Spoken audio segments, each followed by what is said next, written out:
Merci d'être venus ce soir nombreux aux rencontres des sciences et de l'inexpliqué, qui est la dernière conférence de l'année. Les prochaines recommenceront certainement en février ou en mars. Alors ce soir, j'ai le plaisir d'accueillir Janine Lajeunesse et Emmanuel. Ils vont nous faire le récit de deux rencontres exceptionnelles et des conséquences que ces rencontres ont eues sur leur chemin de vie. Donc Janine a fait une rencontre, on peut le dire, avec un ovni, et la rencontre d'Emmanuel, c'est la rencontre avec Janine. Voilà. Donc ils vont nous faire le récit de ces deux rencontres. Je leur laisse la parole, et puis ensuite vous pourrez leur poser toutes les questions que vous souhaitez. Voilà. À vous. Donc bonsoir à tous. On commence par 1954. Donc vous voyez, on a fui la pollution de Paris pour venir retrouver la pollution de Lyon, mais c'était pour venir vous raconter un petit peu notre histoire bizarre, on va dire. Et cette histoire commence apparemment en 1954, un soir d'été, après le dîner, avec mes parents. Nous sommes montés sur la colline et c'était une petite promenade digestive pour regarder le coucher du soleil. Il n'y avait pas la télévision, donc on communiquait beaucoup plus avec la nature. Et ce soir-là, on était en train de regarder le soleil qui se couchait. La nuit tombe petit à petit et, à notre grande surprise, on voit arriver sur notre droite un vaisseau rond, un petit peu surélevé sur le milieu, qui vient se déposer dans un chuintement très discret devant nous, à peu près 300 à 500 mètres, dans mon évaluation de petite fille de 7 ans. Et ça nous a surpris, on est resté donc un petit peu médusés. Mes parents m'ont protégée et on a vu que de ce vaisseau descendait une échelle et deux humanoïdes. Je ne peux pas dire deux humains, mais deux humanoïdes qui étaient très minces et assez grands. Ils sont descendus, ils ont fait un tour autour de l'échelle, pas très grand ce tour. Et puis, ils sont remontés et ils sont repartis comme ils étaient venus, je dirais en rase-motte horizontale, et ils sont repartis d'un seul coup.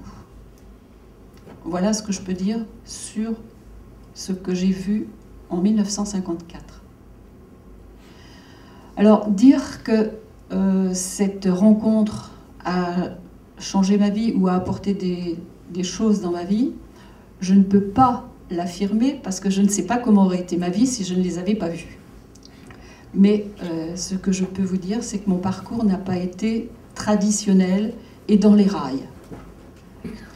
J'ai eu une vie un petit peu, on va dire, guidée par un vecteur intérieur, par un daimon intérieur, pour reprendre le terme de Socrate, un daimon qui m'a fait faire que des choses que j'estimerais de beaux, belles et bonnes, le kalos kagatos en quelque sorte. Et donc ma vie a été, je dirais, d'une grande richesse par toutes les disciplines que j'ai eu envie de connaître et de vivre complètement, parce que je sentais qu'au fond de moi, il fallait que je découvre le pourquoi de l'humain. C'est quelque chose qui m'a toujours tenu à cœur, le pourquoi de l'humain. Je pensais que vivre pour travailler, faire des enfants, partir en vacances, consommer, ça n'était pas le mobile très profond de l'homme. Il y avait un autre moteur qui pouvait guider l'homme dans ses profondeurs. Donc, j'ai fait de la musique, j'ai fait plein de choses. Certains disent que la réussite, c'est une succession d'échecs. Ben, je dirais que pour moi, c'est un petit peu ça aussi. J'ai voulu faire de la danse, je n'ai pas pu en faire, parce que je n'avais pas une santé assez forte, cheville, le cœur, tout ça. Bon. Donc mes parents ont dit, elle ne peut pas faire de danse, ben, elle va faire de la musique. Je fais de la musique, j'ai une très bonne oreille, donc moi j'avais envie de jouer du piano. Et le professeur dit, ben, elle va faire du violon parce qu'elle a une très bonne oreille. Les autres qui ont une mauvaise oreille feront du piano. Bon, je fais du violon. Le violon c'est pas mal, mais j'avais envie du piano quand même, donc j'en ai fait quand même toute seule. Puis je prépare, quelques années après le bac, je prépare un concours de musique pour enseigner la musique. Et au bout de 2 ans de travail assidu, au moment de passer le concours, le directeur oublie mon dossier sur son bureau, avec celui d'un autre étudiant. Donc je n'ai pas pu passer le concours. Catastrophe encore. Mais, donc ce directeur était bien ennuyé, bien évidemment, mais il nous dit, mon copain et moi, mais il y a un autre concours qui correspond un petit peu à ce que vous avez étudié, que vous pouvez passer. Donc nous passons ce concours et bien évidemment, nous ne l'obtenons pas. Bon. Par contre, pour moi, c'était une révélation. Parce que j'ai rencontré une musique, moi qui étais très cérébrale, qui aimait la musique classique à fond, je dirais déformée par le conservatoire, j'ai rencontré une musique des sens, une musique qui pouvait faire bouger le corps. Et je me suis investie à fond là-dedans. C'était toute la méthode de Karl Orff. Et j'ai travaillé avec un élève de Karl Orff. À la suite de ça, j'ai commencé à m'intéresser à la musicothérapie. Nous sommes en 1971, 72. La musicothérapie commençait à naître. Très peu de gens connaissaient cela. Il n'y avait qu'un musicien et une psychiatre de l'HPD de Limoux, l'hôpital psychiatrique départemental de Limoux, qui avaient collaboré pour commencer à élaborer une méthode pour éveiller, je dirais, les gens fragiles à la musique et leur donner un équilibre sur eux. Donc cette musicothérapie m'a amenée à travailler plus tard avec un psychiatre et puis à petit élaborer ma propre méthode que j'ai appelée ostéophonie.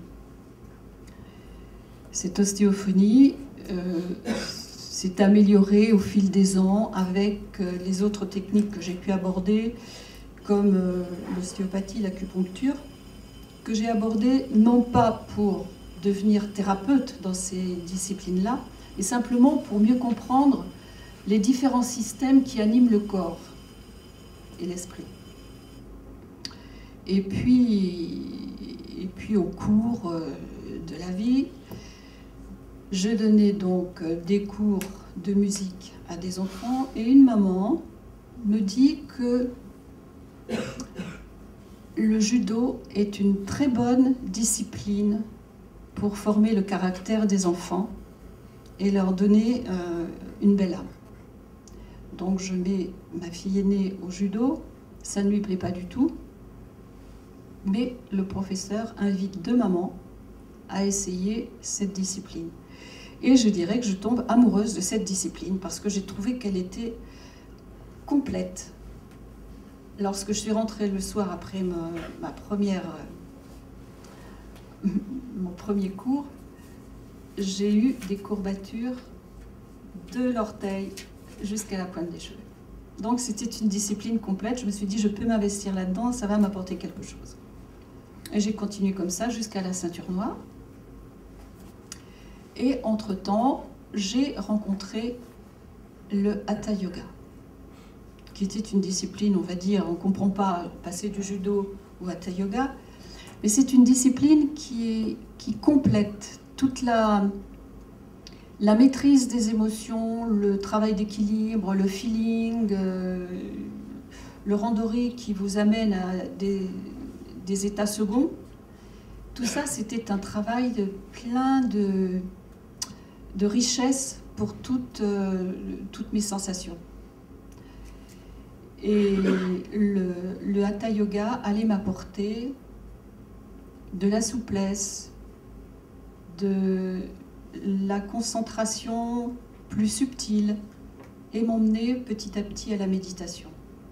Donc on arrive là à deux techniques qui étaient bien complémentaires.